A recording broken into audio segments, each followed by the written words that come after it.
The development you predicted in the Kastner case happened unexpectedly. Please come back immediately. How can it be unexpected if I have predicted it? Poirot! My friend! Is that you?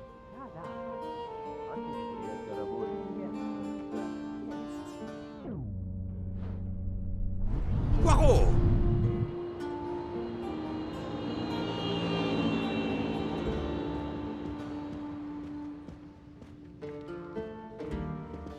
Poirot! Is it truly you, my friend? Book, it is indeed me. What brings you so far from home? A little affair in Syria. An affair of the heart? No, a modest affair of recovering stolen artifacts. But now I am summoned home to England and must leave immediately. This evening? You travel on the Orient Express, I hope. I have made no arrangements yet, as I just learned that an emergency has arisen, and I must return to England immediately. Very well. It will be my pleasure to secure you a sleeper on the Orient Express. If the director of the line insists, I accept with pleasure. And we'll dine together, for I too depart this afternoon. We'll have plenty of time to catch up. I'll have the hotel transfer our luggage. Excuse me, sir. You are the director of the line? The Princess Dragomirov would like to know if she may keep her mina in her compartment on the train. Good morning, Princess. It is an honor to welcome you aboard. There is absolutely no problem for your pet. You will ask about his food? Oh, yes. The Princess Dragomirov would like to know if there is food for miners on board. Insects, small amphibians, baby rodents. Baby rodents? Of course, Princess. Don't worry. Your bird will be fed as you demand.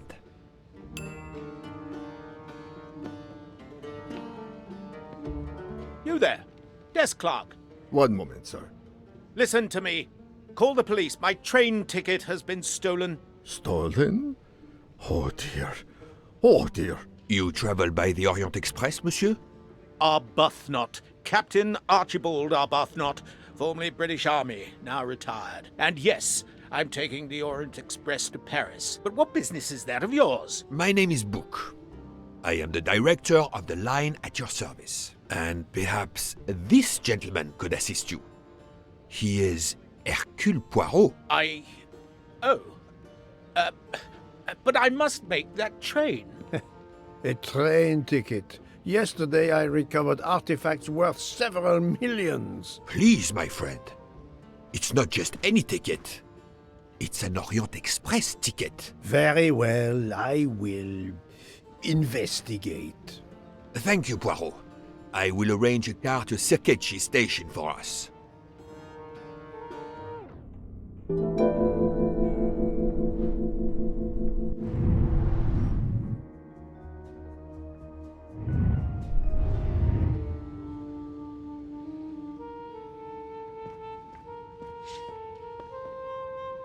How do you know your ticket has been stolen, monsieur? I put it on a table in my room. I came down here to breakfast, and when I got back, my ticket was gone, and other things were on the floor as if they'd been tossed about. Alors, monsieur, I suggest we begin in your room. Will you lead the way?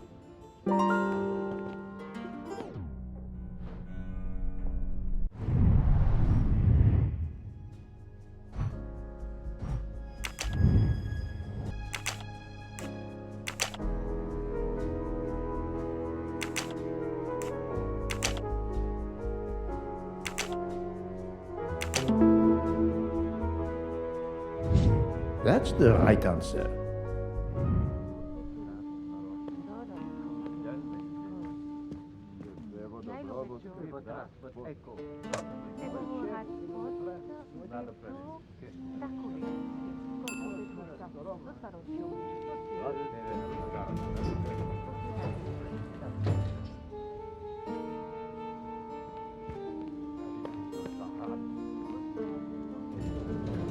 floor, Captain Arbuthnot? 4th floor.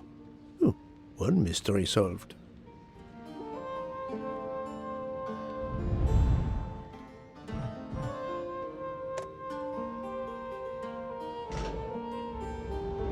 I suppose I can exercise my powers of observation while we wait.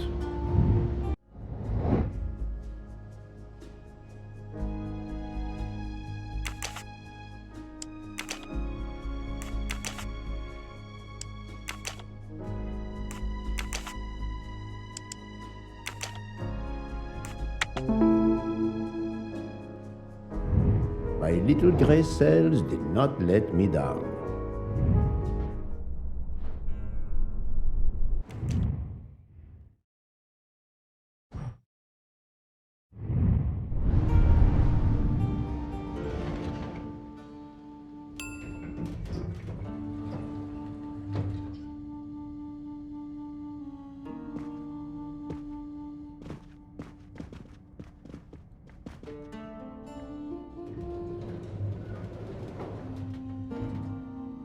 My room's along here.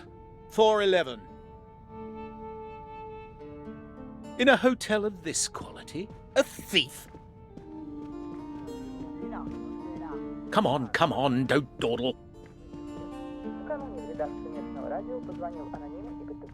It'll be a disaster if I miss that train.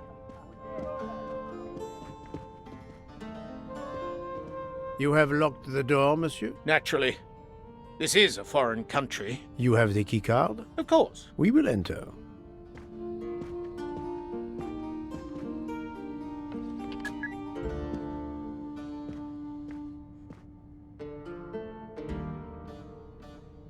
The lock has not been tampered with.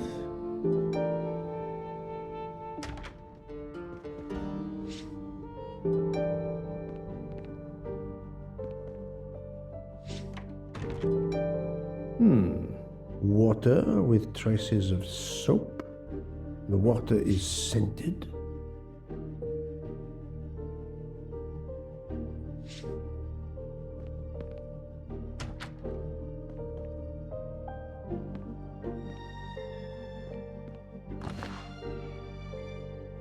A perfume bottle. Empty. Suggestive.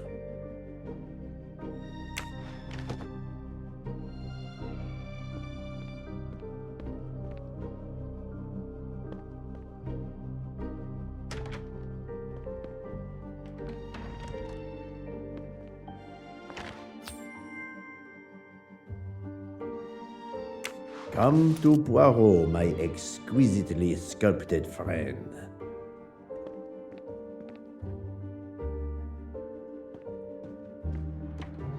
The bed is skillfully made.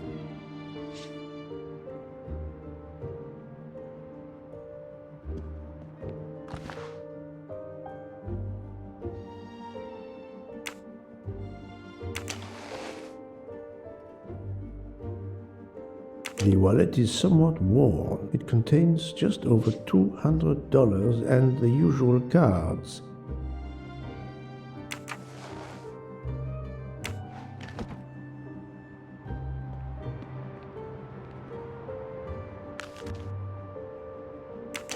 A fact sheet from a tour of Saint Sophia.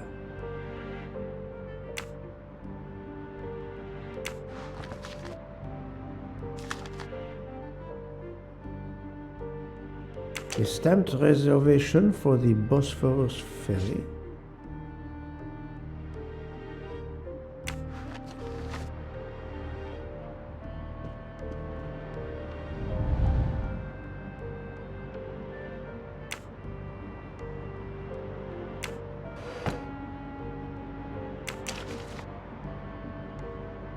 A brochure for this fascinating city.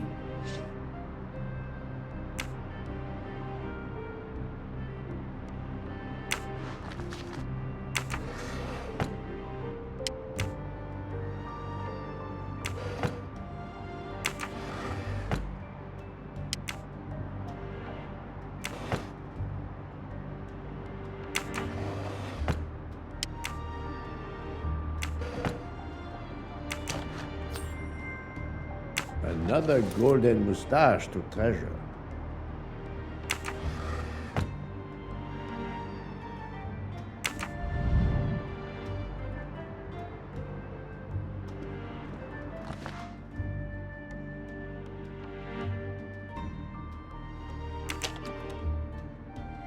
A conspicuous gallantry cross for meritorious service in Iraq, yet he only retired as a captain.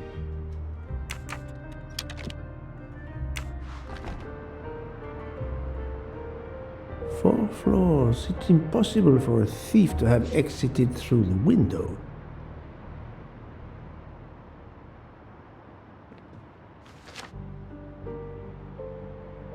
A list of travel expenses, but how did these papers end up on the floor?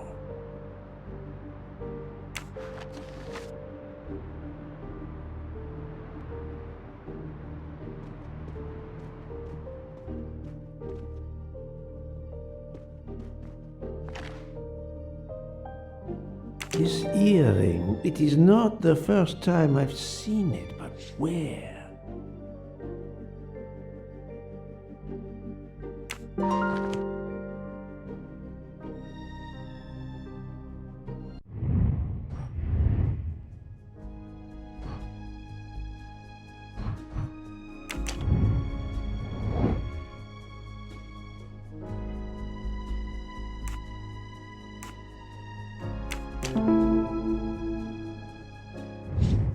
That was easy.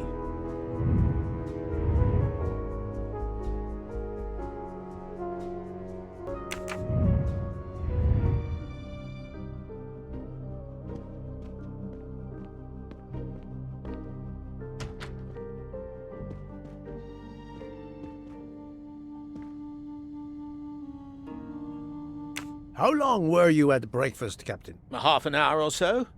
Just a roll and some coffee.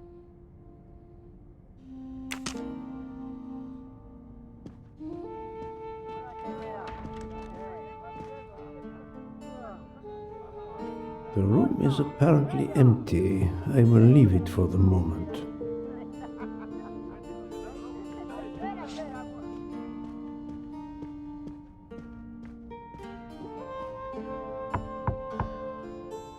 Go away, please. A brief word, sir. I will give you 2 brief words. Go away. Monsieur. I've been traveling all night from New York. Must I call the management? Pardon, monsieur. I do not believe we have awakened a thief.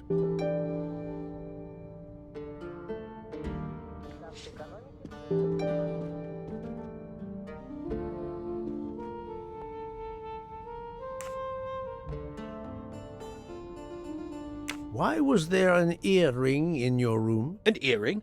A previous guest, I suspect. I don't wear them. Did you leave the window open? No. That must be how the thief escaped. I think not. Unless the thief had wings. The bed is very neatly made, but the corners are not military style. The price we paid for this hotel? I'm not going to make my own bloody bed. Interesting pronoun, that. We.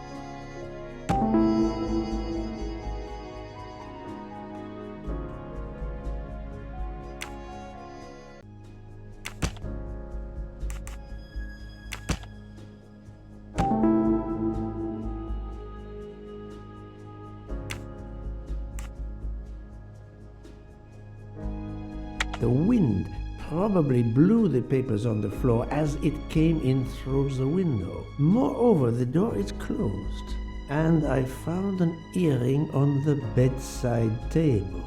The captain invited a woman into his room. Maybe she is our culprit. That was easy.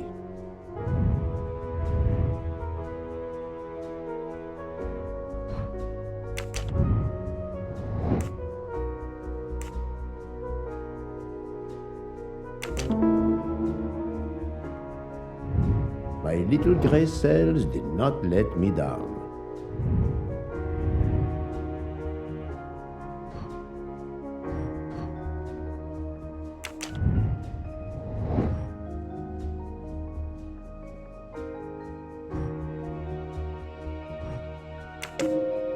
According to the information I have, this is a solid choice.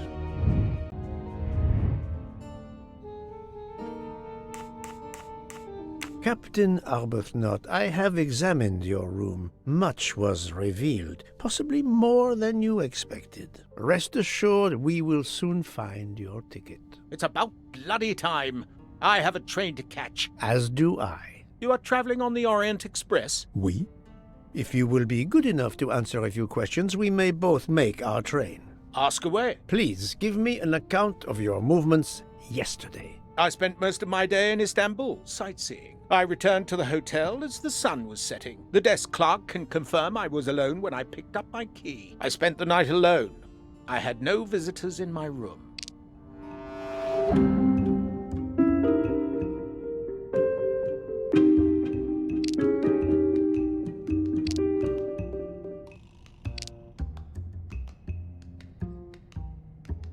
Have you told me the entire truth, Captain Arbuthnot? Of course. I want you to find my ticket.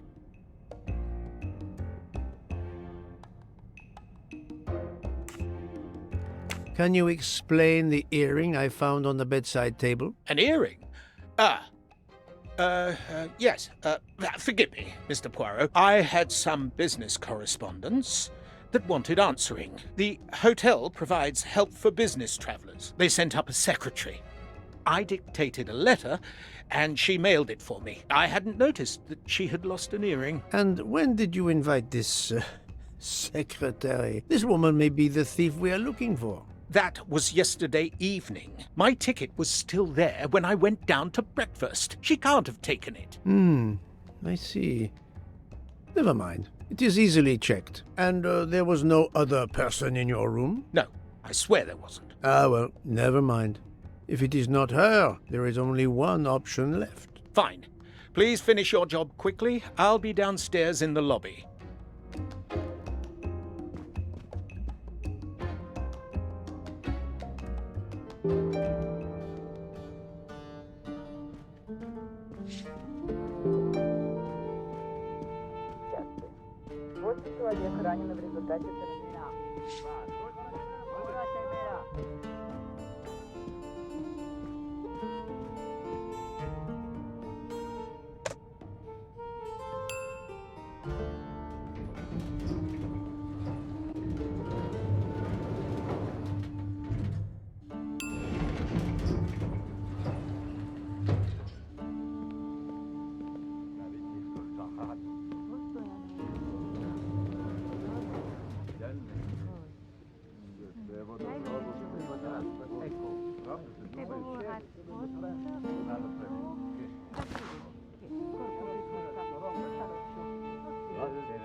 The Hotel Tocatlian is a perfect prelude for my journey.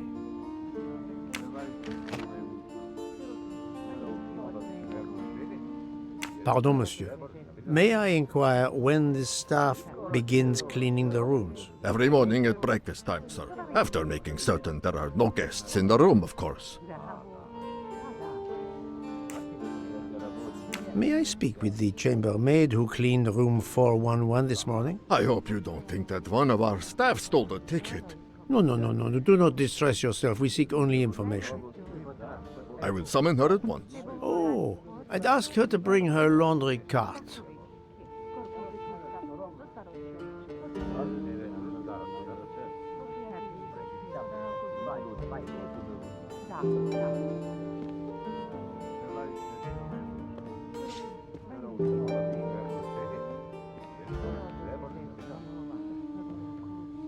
Do not be frightened, mademoiselle. Did you clean room 411 this morning? Room 411? Yes, that is one of mine. Did you see a ticket on the desk when you entered the room? I'm sorry, I didn't notice a ticket. There was a wallet, but of course I did not touch it. Did you open the window? Yes, we always air the rooms. Oh, but I forgot to close the window. While I was making the bed, the person from next door was pounding on the wall. I wondered if he needed assistance. I tossed the dirty sheets in my cart, quickly finished mopping, and went to see, but it was nothing. But I'm afraid I left the window open. I'm so sorry. A window left open, papers scattered on the floor. The chambermaid cleaning the room. I believe I can now visualize what happened.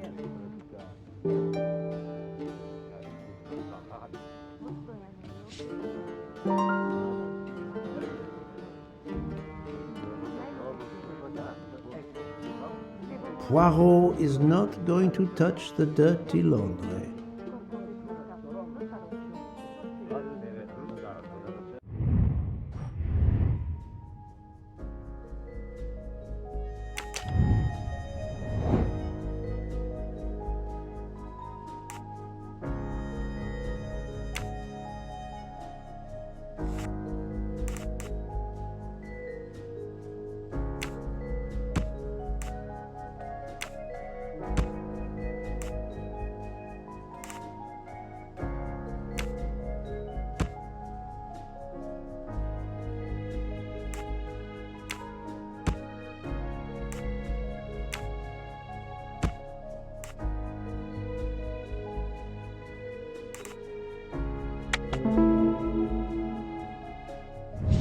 I'm right again. That happens to me a lot.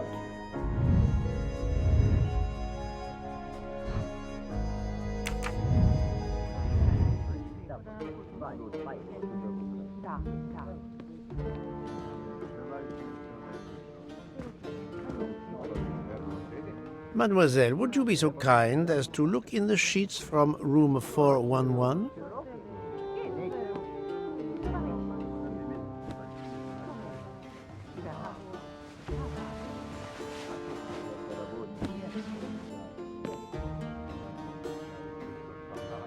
And so the missing train ticket completes its strange journey.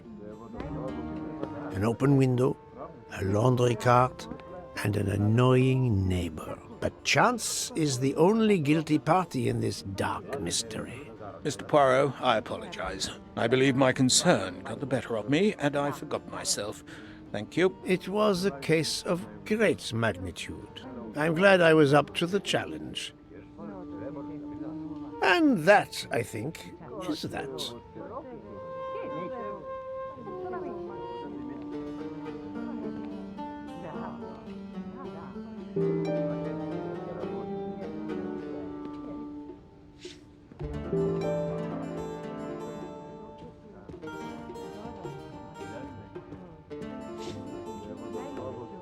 Our bags are all packed. I have my ticket and papers. If you give me yours, I'll hang on to mine. But as your secretary... As my secretary, you see to the bags, Hector. Yes. Yes, sir. That man, I have a curious impression of him, as if I were observing a wild animal, uncaged.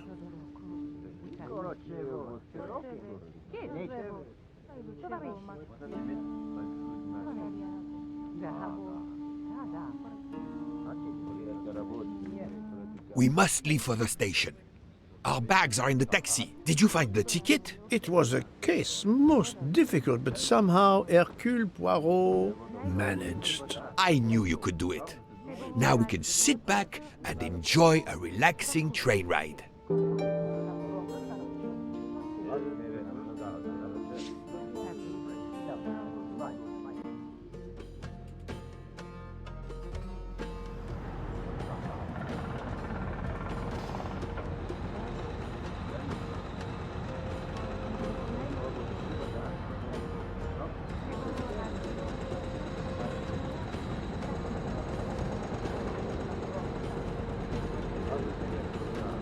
You are in luck, Poirot. Of course, no journey on this train is ever ordinary, but this is a special occasion.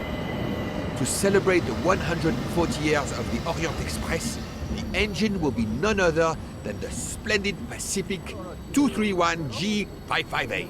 There she is, Poirot. The most celebrated train in history. Oh, my eyes fill with tears of pride. It is time we were aboard, my friend. Follow me. The wagon-lit conductor, Pierre Michel, will direct you to your compartment. Lead the way, Book. It was built in France in 1922 by the Compagnie Batignolles-Châtillon. At the time of its purchase by the SNCF in 1938, it could reach speeds up to 130 kilometers per hour. Wait until you see. It is like traveling back in time. Today, the train is limited to 100 kilometers per hour. I assure you, that will be more than fast enough to get you to Paris in time for your connection to London. In the meantime, you will bask in the magic that is the Orient Express.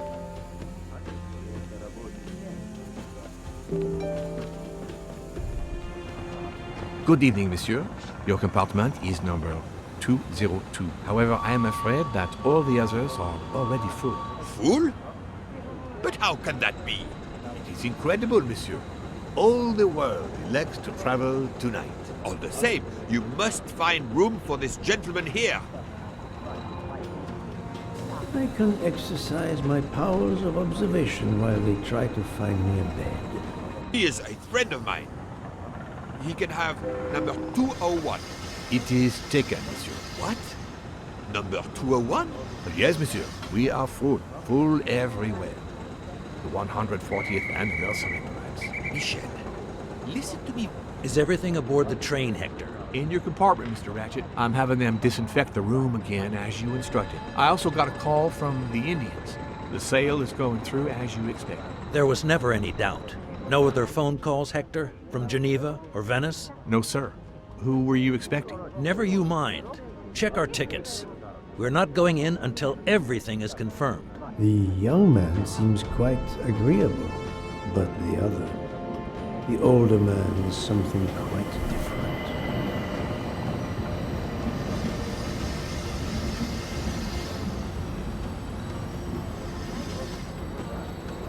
Notice the young woman from the hotel. She again wishes to watch the old man with his little friend, but not to be seen herself.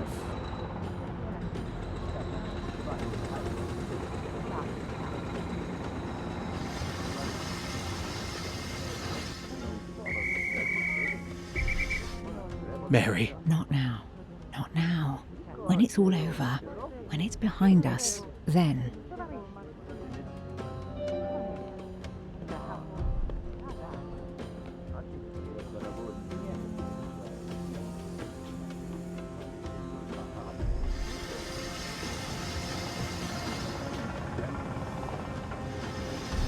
Darling, we have to get aboard.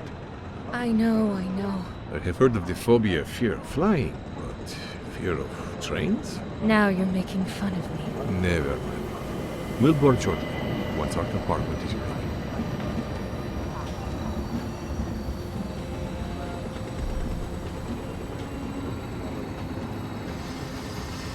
Why did you order so much lobster, Hotaru? My dear Freya, I need it for my specialty on the second night. And if the lobster a la mori isn't fresh, the passengers will know. We don't have enough space for my desserts. Tonight, molten chocolate cake. Tomorrow, my specialty. That is not my concern. They will not have room for them anyway. Serve your lobster tonight. Chicken a la mori must be the first night dish for the travelers. It is easier to digest. You really are the egomaniac everyone says you are. I have every reason to be. I am the engine.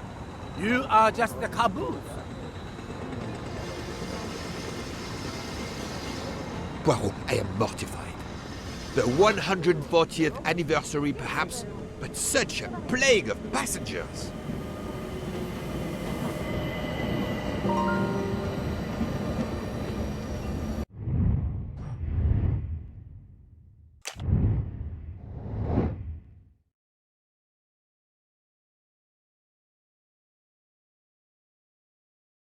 Yes.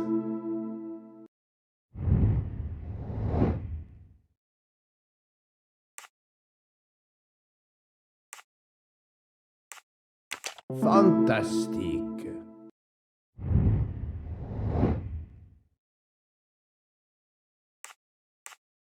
Right.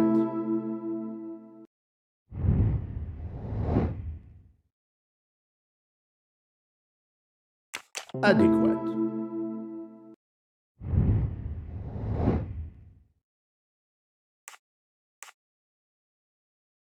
Good job. I'm right again. That happens to me a lot.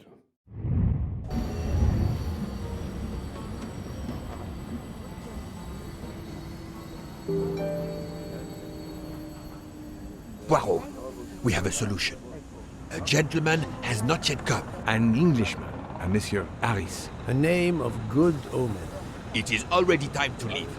What do I care for Mr. Harris? As Monsieur pleases. I had your things sent straight to your compartment. Unfortunately, you will be with another traveler. No. Only for the first night. It cannot be helped. I will survive, mon ami. Monsieur Book, we can't find enough space in the kitchen refrigerator to store all of my ingredients. How is it possible? His recipes are extravagant.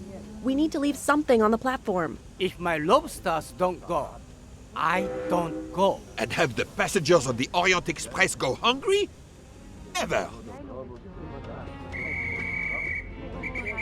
Must I intervene? The problem is unworthy of Poirot, but I do not intend to starve on the most luxurious train in the world.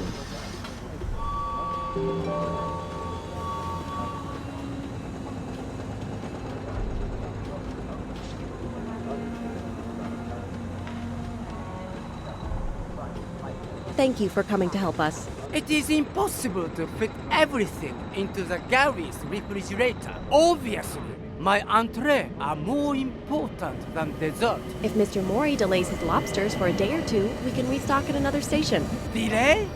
You ask me to delay? Freya? Calm yourself, my friend. I'm sure we can find a solution. Is that a diagram of the refrigerator? May I see it? Yes, he refuses to look at it.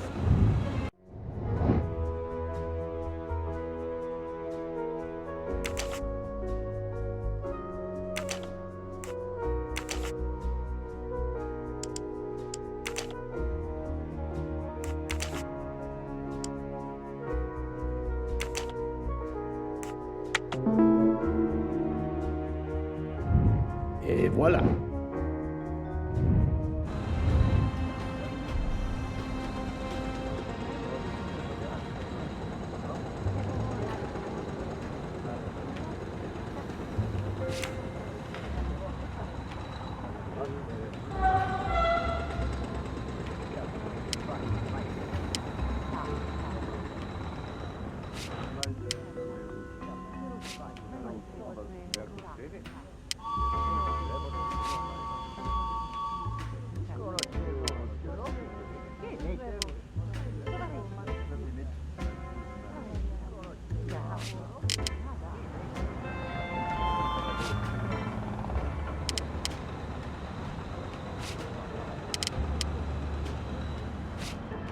Et voilà. You saved tomorrow night's dinner. Mr. Poirot, I will reserve the finest lobster just for you. I look forward to it, monsieur. And to the dessert, mademoiselle. Hopefully.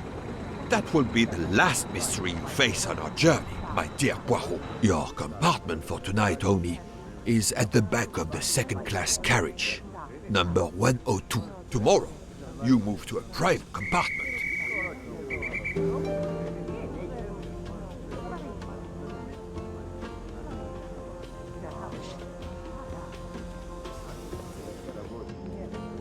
Welcome, Monsieur Poirot.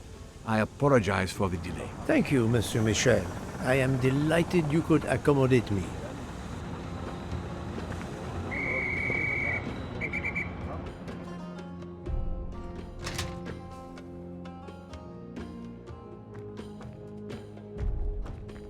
Wrong compartment. I need to find number 102.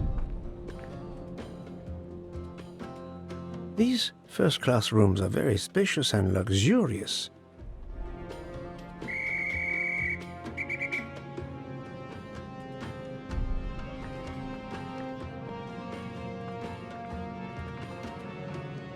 Pardon me? Oh, my apologies.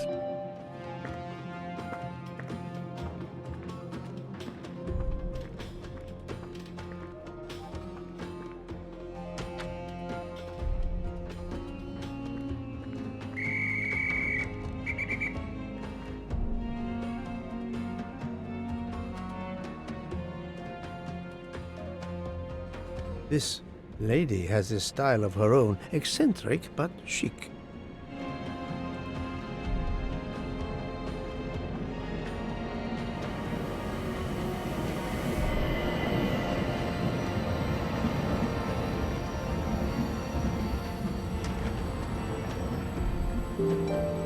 Excuse me, I think you made a mistake. You are Mr. Harris? No, my name is McQueen.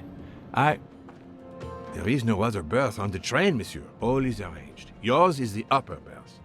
We start in 1 minute. The train's remarkably full. En voiture! Listen, sir, if you'd rather have the lower berth, easier and all that, well, that's all right by me. No, you are too amiable. It is for one night only, at Belgrade. Oh, I see. You're getting out at Belgrade. Not exactly.